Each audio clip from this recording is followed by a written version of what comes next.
Looking back at the past 10 years, when I first saw inequality and I saw injustice, to now, I'm in Portugal, in Lisbon, working in the Lisbon project with migrants and refugees. This is not what I thought I would be doing with my life.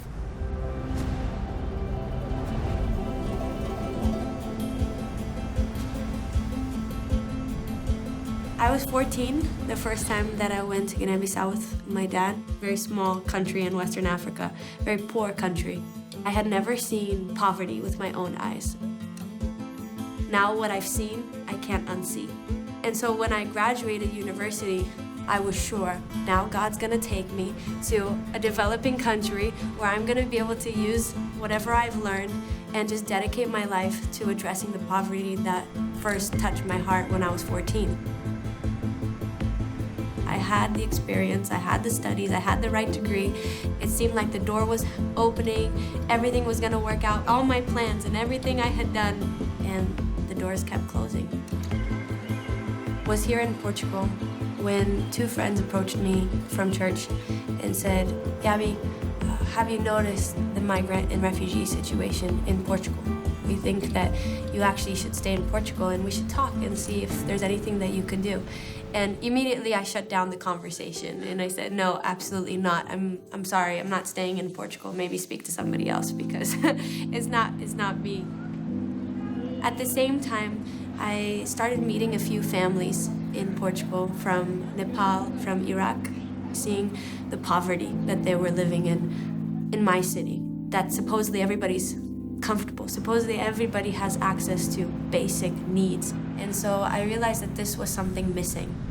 I was invited to go to the GLS. John Maxwell was just finishing his session, and he was talking about a lady named Gabi, and she had intentionally decided to add value to other people's lives. He kind of looked in the camera, and as if he was looking straight into my eyes and saying, who's going to be the next Gabi? Who's going to be the next young lady who says, I am going to intentionally add value to people every day and make my life count? So that's where I really decided, okay, that I'm here. I want to be the next Gabi. I knew God was calling me to work with migrants and refugees in Portugal, in the city of Lisbon. I decided, okay, I'm gonna take the step. We got the space and focused on the people, trusted God for provision.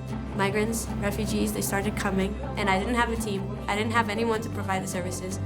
And I had to be a lawyer, I had to be a doctor, I had to be a teacher, I had to be everything that I could. I'm trying to build this by myself. So where's the people that God's gonna bring, where are they? Because right now I'm feeling a little bit alone. And then slowly started getting volunteers. I started getting volunteer teachers, volunteer doctors, nurses, volunteer lawyers. In less than a year, we grew so quickly. I realized I couldn't do this on my own anymore. So now we're a team of 5, full-time with over 100 registered volunteers. We planted a church alongside the Lisbon project, so we grew quite a lot. Having a language barrier was a huge problem to finding employment. It's how you make money, it's how you sustain yourself. People come, they don't speak Portuguese. If they don't speak Portuguese, they can't enter the job market. Mosin is originally from Iraq, where he was in a reality of war, and he arrived in Portugal when he was about 23. He was alone, he had no parents, no family, no brothers here in Portugal. He spoke very little English at the time, so communicating was a little bit difficult. Mosin used to be very up and down with his mood. He hadn't spoken to any of his family in a long time. He didn't see any future for himself. He would come in just completely down, completely depressed, completely sad.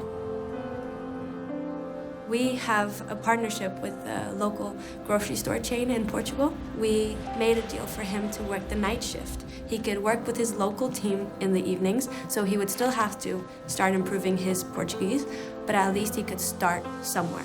And ever since he started working, it changed his world.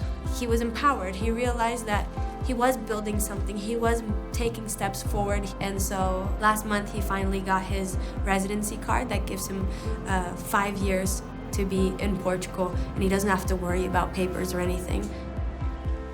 all the Portuguese community knows about migrants and refugees is war.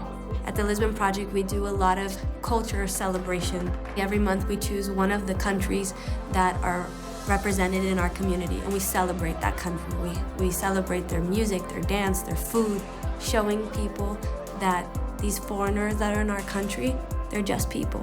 And many times they have great things to add to our community. When we open our eyes to a certain injustice, it just takes willingness for God to use us. Because God is a God of justice. God is a God of leadership. If there's anything we lack, He's the provider to give it to us. When I first saw inequality and I saw injustice, this is not how I thought I was going to use my life. But this is how God wants to use me.